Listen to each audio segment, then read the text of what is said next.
ഒരു വിഭാഗം മാധ്യമങ്ങളെ അതിരൂക്ഷമായി വിമർശിച്ച് മുഖ്യമന്ത്രി പിണറായി വിജയൻ. റബ്ബർ വ്യവസായ ലോബികളിൽപ്പെട്ട ഒരു മാധ്യമം ആസിയാൻ കരാറിനെതിരെ വാർത്ത നൽകുമോ എന്ന് മുഖ്യമന്ത്രി. കേന്ദ്രം കാണിക്കുന്ന അവഗണനയ്ക്കെതിരെ കോർപ്പറേറ്റ് മാധ്യമങ്ങൾ പറയുമെന്ന് പ്രതീക്ഷിക്കാൻ വയ്യ. കേരള ബജറ്റിനെ ജീംഭൂംഭ എന്ന് അധിക്ഷേപിക്കുന്നതിൽ ആശ്ചര്യപ്പെടാനില്ല. കേരളത്തിൽ നിന്നുള്ള കേന്ദ്രമന്ത്രി സംസ്ഥാനത്തെ അധിക്ഷേപിച്ചപ്പോൾ അതിനെതിരെ ഒരക്ഷരം മിണ്ടാൻ എത്ര മാധ്യമങ്ങൾ ഉണ്ടായെന്നും മുഖ്യമന്ത്രിയുടെ ചോദ്യം.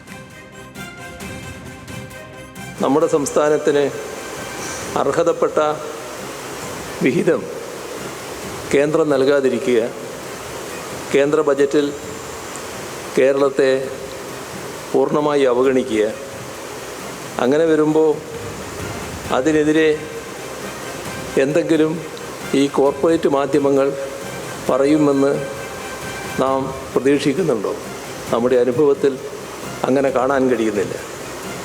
പരിമിതികൾക്കുള്ളിൽ നിന്നുകൊണ്ട് ജനക്ഷേമ വികസന കാര്യങ്ങൾ മുന്നോട്ട് കൊണ്ടുപോകുന്ന കേരള ബജറ്റിനെ ജീംഭൂംഭ എന്ന തലക്കെട്ടുകൊണ്ട് ഇവർ ആക്ഷേപിക്കുന്നതിൽ അത്ഭുതമുണ്ടോ?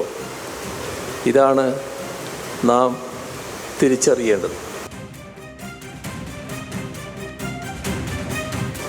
കേരളത്തിലെ ജനങ്ങളുടെ സംയമനത്തിലുള്ള വിശ്വാസമാവണം ഇത്തരത്തിൽ ആക്ഷേപകരമായി സംസാരിക്കാൻ അദ്ദേഹത്തെ പ്രേരിപ്പിച്ചത്.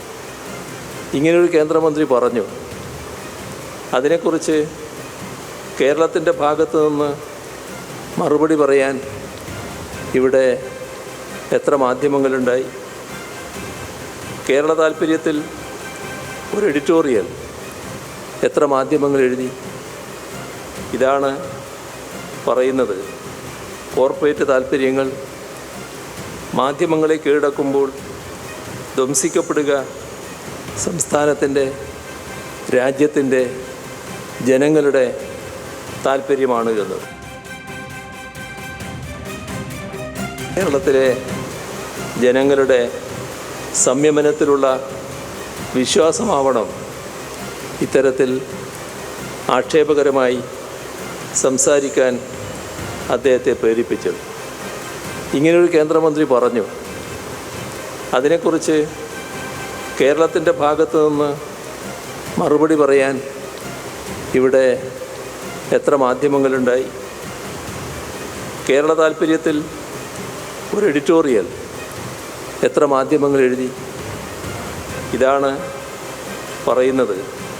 കോർപ്പറേറ്റ് താൽപ്പര്യങ്ങൾ മാധ്യമങ്ങളെ കീഴടക്കുമ്പോൾ ധ്വംസിക്കപ്പെടുക സംസ്ഥാനത്തിൻ്റെ, രാജ്യത്തിൻ്റെ, ജനങ്ങളുടെ താൽപ്പര്യമാണ് എന്നത്.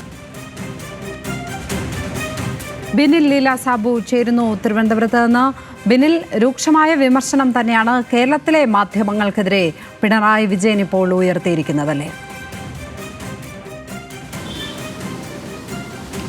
ലക്ഷ്മി, തീർച്ചയായിട്ടും അതിരൂക്ഷ വിമർശനമാണ് മുഖ്യമന്ത്രിയുടെ ഭാഗത്തു നിന്നും ഒരു വിഭാഗം മാധ്യമങ്ങൾ നേരെ ഉണ്ടായിരിക്കുന്നത്. അദ്ദേഹം അത് ബജറ്റുമായി ചേർത്താണ് ആദ്യം പറഞ്ഞത്. കേന്ദ്രത്തിന്റെ ബജറ്റ് പ്രഖ്യാപിച്ചു, പക്ഷേ സംസ്ഥാനത്തിന് ഒന്നുമില്ല. കേരളത്തിന് അതിൽ കാര്യമായ ഒരു പ്രഖ്യാപനം പോലും ഉണ്ടായിരുന്നില്ല. പക്ഷേ ആ ഘട്ടങ്ങളിലൊന്നും ചില മാധ്യമങ്ങൾ ഇത് ഒന്നും എഴുതിയില്ല, സംസ്ഥാന താല്പര്യം പറഞ്ഞില്ല. പക്ഷേ കേരളത്തിന്റെ ബജറ്റിനെ ജീംഭൂംഭ എന്ന് എഴുതി ആക്ഷേപിക്കുകയാണ് ചെയ്തത്. പക്ഷേ അതിൽ അത്ഭുതപ്പെടാനില്ല എന്നാണ് അദ്ദേഹം പറയുന്നത്. മാത്രമല്ല, രാജ്യത്തെ പല സംസ്ഥാനങ്ങളിലെയും മാധ്യമങ്ങളെ കോർപ്പറേറ്റുകൾ വിലക്കെടുക്കുകയാണ്. അതിനുശേഷം അവർക്ക് ഹിതമുള്ള വാർത്തകൾ നൽകുകയാണ്. സംസ്ഥാനത്തിനെതിരായി, സംസ്ഥാന താല്പര്യത്തിനെതിരായുള്ള വാർത്തകൾ നൽകുന്നു എന്നാണ് അദ്ദേഹം വിമർശിക്കുന്നത്. മറ്റൊന്ന്, ഏറ്റവും പ്രധാനമായി അദ്ദേഹം ചൂണ്ടിക്കാണിച്ചത് കേന്ദ്രമന്ത്രി ജോർജ് കുര്യൻ കേരളത്തെ ആക്ഷേപിച്ചത് പിന്നോക്ക സംസ്ഥാനം എന്ന് പ്രയോഗിച്ചാണ് ആക്ഷേപിച്ചത്. അതിനെതിരെ ഒരു മാധ്യമങ്ങളും പ്രതികരിക്കാൻ തയ്യാറായില്ല. മാത്രമല്ല, കേരളത്തിന്റെ താല്പര്യം പറയാൻ തയ്യാറായില്ല. ഏതെങ്കിലും ഒരു പത്രം എഡിറ്റോറിയൽ എഴുതിയോ എന്നാണ് അദ്ദേഹം ചോദിക്കുന്നതും. മറ്റൊന്ന്, ഈ കേന്ദ്രം കാണിക്കുന്ന അവഗണനയ്ക്കെതിരെ പറയുന്നില്ല എന്നുള്ളതാണ്. അതിനെ ചൂണ്ടിക്കാണിക്കുന്നത് സംസ്ഥാനത്തുള്ള വിഹിതത്തിൽ കാര്യമായ വെട്ടിക്കുറവുണ്ടായി. മാത്രമല്ല, കടമെടുപ്പ് പരിധി തീരെ കുറയ്ക്കുകയും ചെയ്തു. ഇത്തരം സാഹചര്യങ്ങൾ വരുമ്പോൾ കേന്ദ്രത്തിനെതിരെ ശബ്ദിക്കാൻ, കേരളത്തിന് താല്പര്യം പറയാൻ ഒരു മാധ്യമങ്ങളും തയ്യാറാകുന്നില്ല എന്നാണ് അദ്ദേഹം പറയുന്നത്. മാത്രമല്ല, രാജ്യത്തെ പല മാധ്യമ സ്ഥാപനങ്ങളും കേന്ദ്രത്തിന്റെ മെഗാഫോണാക്കി മാറ്റുകയാണെന്നും അദ്ദേഹം കുറ്റപ്പെടുത്തുന്നുണ്ട്. മാധ്യമങ്ങളെ ഇഴകീറി പരിശോധിക്കേണ്ടത് അനിവാര്യമാണെന്നും അദ്ദേഹം കൂട്ടിച്ചേർക്കുന്നുണ്ട്. ലക്ഷ്മി. ബിനിൽ ലീല സാബുവാണ് തിരുവനന്തപുരത്ത് നിന്നും വിവരങ്ങൾ പങ്കുവച്ചത്.